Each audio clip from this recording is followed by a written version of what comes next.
Magandang araw sa inyong lahat. Sana nasa maayos kayong kalagayan sa mga oras na ito. Tuloy-tuloy na po tayo sa ating topic for today. Hindi ko matiis itong mga drama at yung mga pinagsasasabi nitong si Cayetano. Pati na rin itong si Marcoleta. Ang drama na tila sila pa yung aping-api.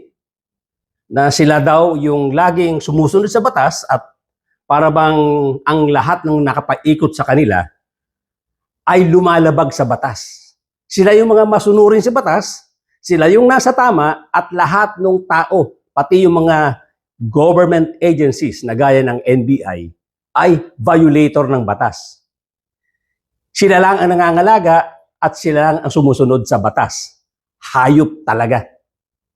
Yung nangyaring putukan sa Senado na napatunayang tagaloob din ang may gawa.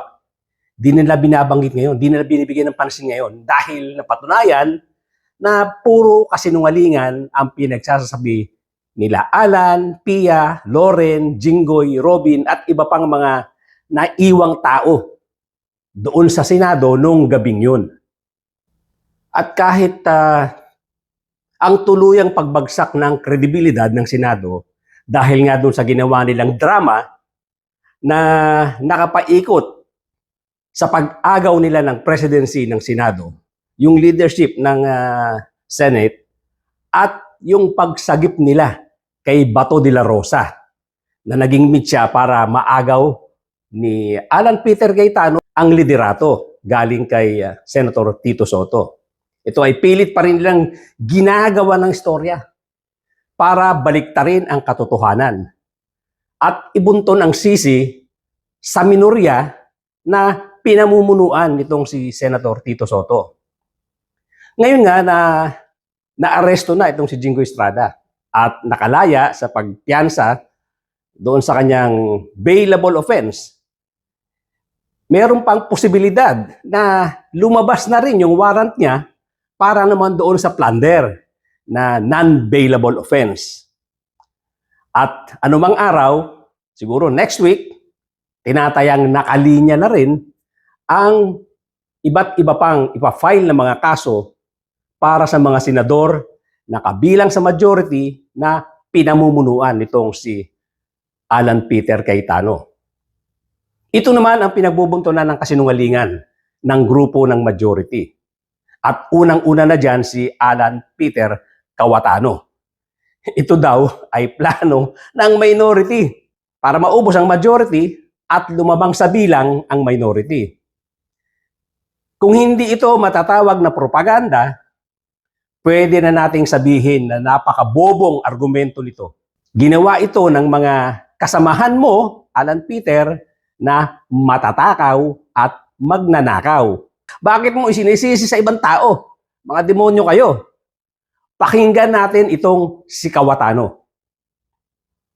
So, ibig sabihin po, I can dare say this is the first fully independent majority. Kaya, whether you talk about the 11, yung 11, or you talk about supporters nila, or you talk about some elements in the national government, like the NBI for example, sila po ang nanggugulo because hindi sila komportable na independent ang Senado. So when we talk about check and balances, may consequences po to.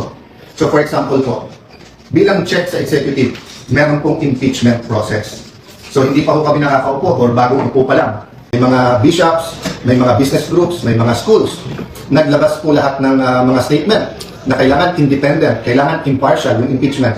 Sabi, itong bagong majority will do many things, will manipulate, will have machinations, whatever, para itigil yung impeachment. Pero nakita niyo po, napakaayos, walang naging problema.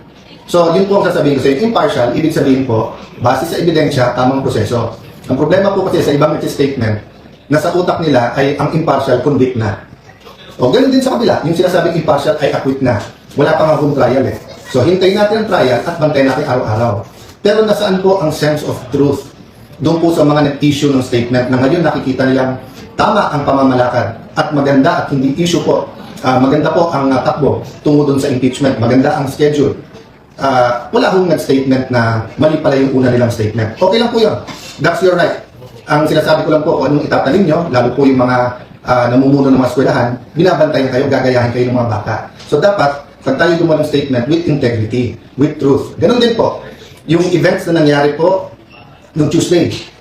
Let me clarify hindi pa namin pinagbobotohan yung amendment sa rule na papayag po sa teleconferencing or online na pagboboto. Wala pa ho kami doon. Ang pinagbobotohan pa lang ho, whether or not pag-uusapan ito. So again, to the heart of democracy, is there anything wrong with talking about changing the rules? We're not proposing murder. We're not proposing abortion na mga per se mali na dapat hindi pag-usapan kasi ayon sa konstitusyon natin mali. Ang pinag-uusapan po natin kung sa mga panahon na ngayon, given the threat sa Senate, given the different attacks on the Senate, given the different attacks on individual members of the Senate, yung experience po namin nung minority pa kami kung paano pigilan na magbuo ng majority. Yung mga threats na tanggap namin. I'll go to that later. And in the next few days, option po ng ibang mga senador yun maglabas ng ebidensya sa mga pananakot na ginawa para hindi namin mabuo yung independent na senado. What's my point po? Yung paulit-ulit po na sinabi ni Senator Kiko Pangilinan, paulit-ulit po na sinabi ni Senator Risa Tiberos, paulit-ulit po na sinabi ni Senator Lacson, at lalong-lalo na po na sinabi ni Senator Erwin Tulfo. Hindi lang po sa session hall, sa media, at hindi lang Tuesday, even the days after. Kaya kita niyo po na, nakita niyo po, yung pala plano all this time, arrestuhin, takutin, intimidate ang nasa majority. Either lumipat or ikukulong. So as I said, at the proper time, evidence will come out. I won't go to the merits, demerits. Wala kaming problema na kasuhan. Wala kaming problema na sa korte patunayan kung sila ay guilty o hindi. Ang problema po namin, yung gagamitin yung threat, na pag lumipat ka dito, wala ka ng kaso. Pag diyan ka, tutuluyan ka namin. Wala pa nga yung impeachment, ganyan na ang usapan. Ano pa kaya? So again, Alam mo, Alan, wala kang credibility na magsalita ng ganyan. Nagbibintang ka. Sino sa kabila ang magsasabi ng ganyan? Dapat, bago mo sabihin yan, meron ka na kagad patunay. Sigurado ko wala kang ebidensyang maipepresent tungkol sa sinasabi mo na pananakot ng kabila. Wala kang kredibilidad. Ilang beses na patunayan ang kasinungalingan mo, Kawatano. At yung ginagawa niyong pambabraso sa rules, ito ay patong-patong na violation sa mga rules. Para lang paubrahin nila na itong mga makukulong, itong sila Bato na bumalik sa pagtatago, ay makaboto pagdating ng botohan sa desisyon ng impeachment sa case ni Sara. At itong articulation ni Kawatano sa sitwasyon. Sa tingin niya, napakagaling niyang magsalita. At sa tingin niya, nasa tama siya. Pilit niyang isinasaksak sa ating lahat na nasa katuwiran siya. Na dapat makinig tayo at mag-bend sa pangangatwiran niya. Kasama na ang mga senador sa minorya. Ganyan siya kaarugante. Ganyan kayabang. Tulad din ni Marcoleta. At mukhang sila ay bordering na sa pagiging narcissist sa mga pinapakita nila. At yung sinasabi niyong pinipost din ng mga dating senador yan, yung tungkol sa pagpa-participate nila Laila de Lima at Sani Trillanes nung sila ay nakakulong. Hindi totoo yan, kasinungalingan yan. Yung mga proposal nung nakaraang mga senador o yung proposal nila nung mga nakaraang panahon na kung saan nakakulong nga itong si Laila de Lima at si Sani Trillanes, ang request nila, ang pinopose lang nila, ay makapag-participate itong dalawa nung kasalukuyang nakakulong nga sila. Wala silang proposal na itong dalawa ay makaboto sa anumang dapat pagbotohan, lalong-lalo na impeachment. At hindi naman katulad ng pangyayari ngayon, itong mga kaso ng mga tao dyan sa majority, legitimate na kaso. Flood control project, mayroong diyang insider trading na parating na rin na kaso, at yung pinagtataguan ni Bato de la Rosa at yung future arrest warrant itong si Bongo, diyan sa ICC ay napakalaking kasong crime against humanity. Libo-libong pinatay na tao. Malayong malayo ito kung ikukumpara natin sa mga naging kaso nitong si Senator Laila de Lima that time at nitong si Sani Trillanes na Ang mga kasong ipinataw sa kanila, ang ibinintang sa kanila ay mga bogus. At ito nga, balikan natin itong pananalita ni Marcoleta na ubod ng yabang. Alam niyo ang pinakabuod ng mga ikinikilos at sinasabi nitong kampo ni Cayetano, ng kampo ng mga DDS, ang numero unong dahilan nito. Ang numero unong dahilan nito ay kawalang galang sa batas. Sobrang taas ng tingin nila sa sarili nila. Sila. Ang gagaling ng tingin nila sa sarili nila at parang sila ang mas mataas sa batas. Ang taas ng tingin sa sarili, ang sasama ng ugali na parang lagi silang tama. Yung kasamaan ng ugali nila, yung kanilang superiority complex, ang feeling nila, sila ang laging nasa tama.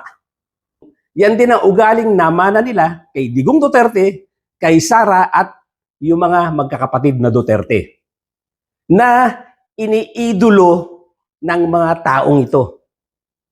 Kung ako lang, hindi ko papayagan yon, Madam President. Bakit po? Respeto na lang sa premises ng institusyon na ito. Oh, gawin niyo ang gusto niyong gawin. Huwag dito. Nakikiusap ako, utang na loob. Huwag dito. I will do that. Pero ano po nangyari? And the rest is history. Alas 7 pa lang ng umaga, nandito na yung tropa ng NBI na nakipag-coordinate sa opisina ng OSA. Sapagkat balak pala nilang hulihin ang isang senador. Hindi po ba? Nagkaroon na po ng admission. Tinanong ko pa nga yung ating former SP kung nakita niya yung warrant of arrest. Pinakita ba sa'yo? Ang sabi naman niya, hindi. Naniwala po ako ron. Ngunit bakit sinabi niya, kung mag-coordinate kayo sa OSA? Alam po ba niyo, Madam President, kung ako po ang Senate President, kaya ko lang naman ginagawang halimbawa ito, Madam President, dahil hindi naman po ako magiging Senate President. Kung ako lang, hindi ko papayagan yon, Madam President. Bakit po? Respeto na lang sa premises ng institusyon na ito. Oh, gawin niyo ang gusto niyong gawin. Huwag dito. Nakikiusap ako, utang na loob. Huwag dito. I will do that. Pero ano po nangyari? And the rest is history. Tangina ka, Marcoleta. Respeto na lang sa mamamayang Pilipino na nagpapasweldo sa inyo. Puro kayo drama. Kasinungalingan at propaganda ang pinagsasasabi ninyo, pati yang si Cayetano.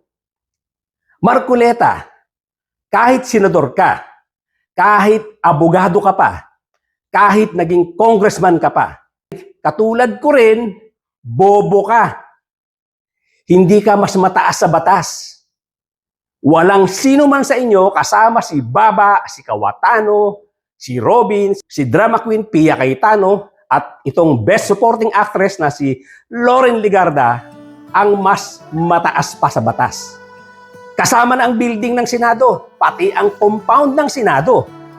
Hindi kami mga mangmang. Huwag ka masyadong magyabang. Dahil tulad ko rin nga, bobo ka rin. Huwag ka masyadong magyabang. Alam namin ang pinaggagawa ninyo, naiintindihan namin ang pinagsasasabi ninyo at ang mga direksyon ng inyong mga pinaggagawa dyan sa Senado. Alam namin kung para kanino yan, alam namin na mga utu-utu kayo, alam namin na mga super supporters kayo, mga tagahanga kayo nitong mga Duterte. Mali-mali ang argumento ninyo ni Cayetano. Ang patunay dyan, yung hindi pagbibigay ng Supreme Court ng TRO dyan sa pag-aresto kay Bato de la Rosa. Huwag niyong sayangin ang pasweldo sa inyong taong bayan. Magsipag-resign na kayo, wala kayong silbi.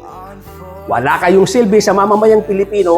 Kahiya-hiya kayo, kahiya-hiya ang Senado dahil sa mga pinaggagawa ninyo. Mga tinamaan kayo ng lintik. Hanggang dito na lang po muna mga kapatid, mga kabayan. Thank you so much for joining me today. At doon po sa mga bago lang sa aking channel, kindly subscribe, kindly hit the notification bell, pati na rin po yung like button. Yung comment po ninyo, pilitin natin masagot yan hanggat kaya. At importante po na ma-share natin ang ating episode ngayon sa ating mga kakilala, kaibigan, para maraming makaalam tungkol dito sa ating mga pinag-uusapan na napaka-importante para sa ating bayan. Importante po sa aming mga content creator ang inyong subscription doon sa mga bago lang dito sa aking channel at wala naman pong bayad sa YouTube yan. Maraming salamat po mga kapatid, mga kababayan. At ladies and gentlemen, magkita-kita po tayong muli.